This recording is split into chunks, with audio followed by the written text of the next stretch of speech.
ውሏችን እንግዲህ ብልጭ ብሎ ጥፍት ያለው በረዷችንን እንዲህ ይመስል ነበረ።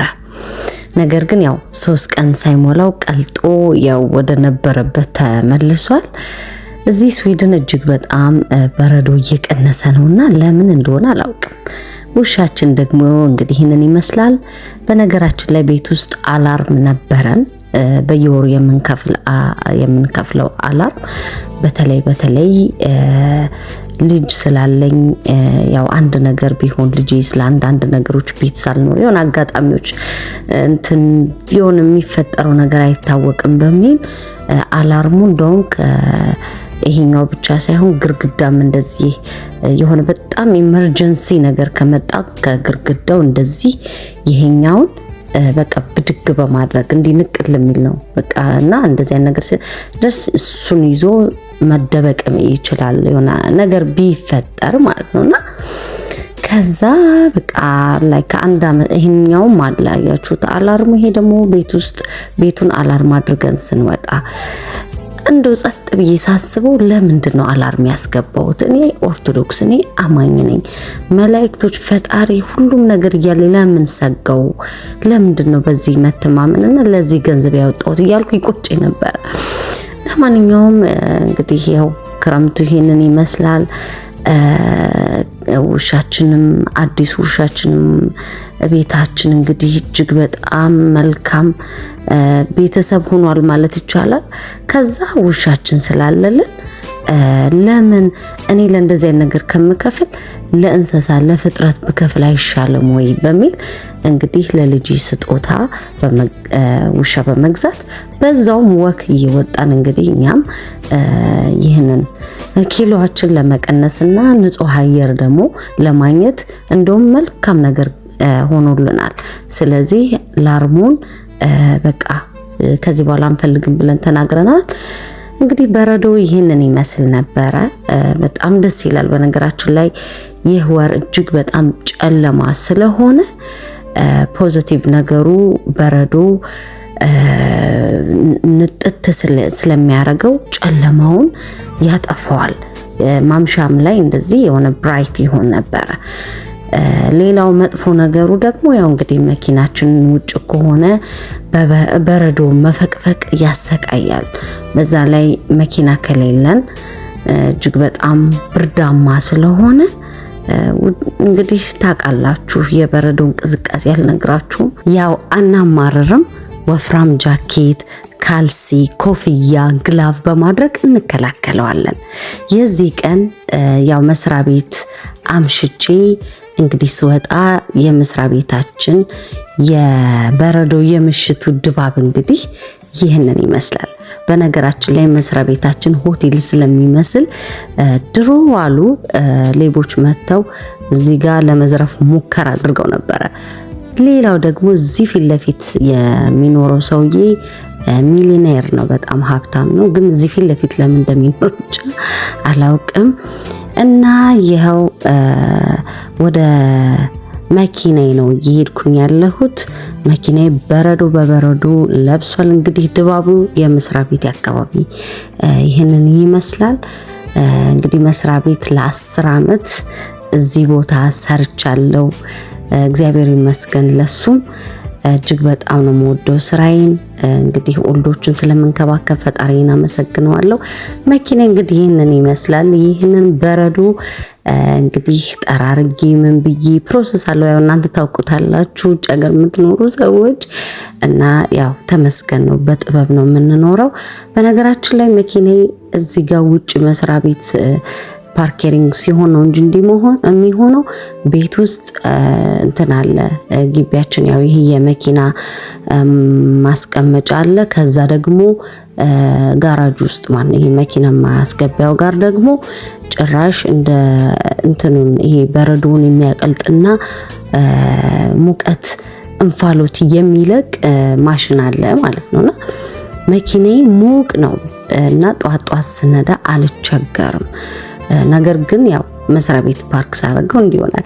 ለማንኛውም በረዶ እንግዲህ ሳያመልጠን እኔና ልጄ እንደየአመቱ እንደየምናደርገው እዚህ ከበረዶ ጋር እንግዲህ ያው በበረዶ እንግዲህ እንደዚህ እየተቀላለድን በጣም የሚገርም ምሽት ነበር ያሳለፍነው። ልጄ በቃ ቶሎ አድጎ ደግሞ ጭራሽ እንደነዚህ አይነት ነገሮች ከዚህ በኋላ በቃኝ ብሎ ግድ የማይሰጠው እድሜ ላይ እስከሚደርስ ድረስ ያለችን እያንዳንዷን ደቂቃና ጊዜ ሞጥጥ እስከምትል ድረስ ከሱ ጋር እንደ ልጅ ሆኜ ቆንጆ ሜሞሪ የልጅነት ሜሞሪ እንዲኖረው ስለምፈልግ በቃ አብሬው እንደዚህ አይነት ነገሮችን አሳልፋለሁና እጅግ በጣም ነው ደስ የሚለኝ። አሁን ደግሞ ጭራሽ ውሻው ተጨምሯል። በቃ አብረን እንዲሁ ስንሯሯጥ እጅግ በጣም የሚያምር ጊዜ ነው ያሳለፍነው። በነገራችን ላይ ይሄ ውሻ እጅግ በጣም መልካም ደስ የሚል በዛ ላይ ደግሞ ባለቤቴ እንዲለቀልድ እንኳን እንደዚህ ብለን ስንላፋ የሚከላከለኝ እጅግ በጣም የሚገርም የተረጋጋ የማይጮህ ቆዳው እንትኑ ጸጉሩ የማይረግፍ እኔ በቃ ደስ ነው ያለኝ።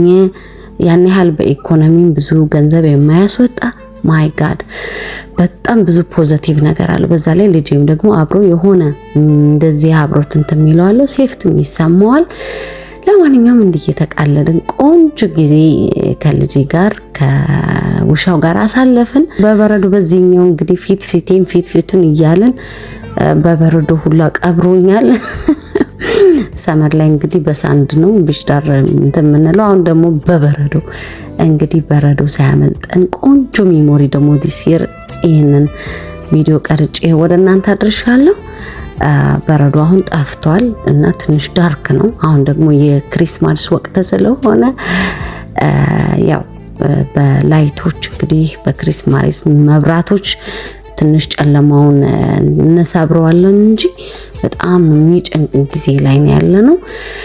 ለማንኛውም ያው ጥሩ ጊዜ ያሳልፈን ምን ብለን ልጄ ጋር እንደዚህ ተላፍተን ሁላችን እንደምታዩት ከዛ እዚህ ጋር ደግሞ ይሄ ስኖው ጎብ በሚለው እዚህ ጋር ልንሰራ ስንሞክር ያው በረዶ በማግስቱ እንደዚህ ያን ያህል ይሄ ቀልጥ ያለ ነገርም ስለነበረ በቃ ይቅርብን ብለን እዚህ ጋር ተሸክመን ተው ነው እና እንግዲህ ያው እኔ ልጄ እንዲያደረግን ብቻ ጣርን። ግን ያው በቃ ብዙ እንደማይጠራቀም ስለገባን እሱን ትተን ጭራሽ በሱ በበረዶ ክምር እኔና ልጄ ስንላፋ እጅግ በጣም ቆንጆ ጊዜ ያሳልፈናል። ፈኒ ታይም ነበረ። እንግዲህ ሰመሩን እንደ ሰመር ዊንተሩን እንደ ዊንተር ማድረግ እንግዲህ ቆንጆ ጊዜ ማሳለፍ አለብን። ተደብረን ቁጭ አንበል። እንደየወሩ የወይዘር ሁኔታው እንግዲህ ጊዜያችንን ኢንጆይ በማድረግ ፈጣሪያችንን በማመስገን ቀናችንን እንግዲህ ውብ ማድረግ አለብን እላለሁ። እንግዲህ አበቃው። ያው በዚህኛው በኩል ያለው በረንዳችንም ደግሞ ሰመር ላይ እይታው ሌላ ነው።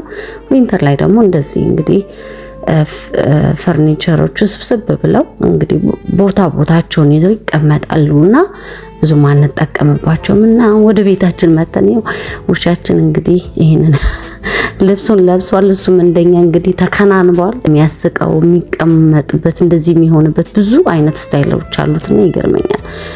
እና በቃ ይሄው በረዶ ነው። ኤቭሪቲንግ እንደምታዩት አካባቢው ውብ ነው፣ ያምራል። እንግዲህ ይህንን የመሰለ ዶክመንት አቅርቤላችሁ ዲስ ይር ይህንን ይመስል ነበረ። ላስት ይር ደግሞ ሌላ ጎጆ የሆነ ነገር ሰርተን ውጭ ሁላ ነበር ያመሸነውና እንግዲህ ኔክስት ይር ደግሞ ልጅ ያድግና ጭራሽ ይህንን ጨዋታ አብሮ ደግሞ የማይቀልድበት ጊዜ ይመጣል። እያንዳንዷን ጊዜ ከልጄ ጋር ስላሳለፍኳት ነገር እጅግ በጣም ነው የምወደው። አም ፕራውድ ኦፍ በቃ ማይሰልፍ እንድናት ማለት ነው። ከዛ እንዲህ ከእንትን በኋላ ያው የጾም መያዣ ምሽት ነበረ። ይህንን እሳታችንን እያነደድን እንግዲህ የበረደኝን በዚህ እሳት እየሞኩኝ ቁርጤን እየበላው በቤሊስ እንግዲህ ጾሜን ተቀበልኩኝ። ለጾም መፍቻ ደግሞ ይበለን እላለሁ። በዚህ አበቃው። ባይ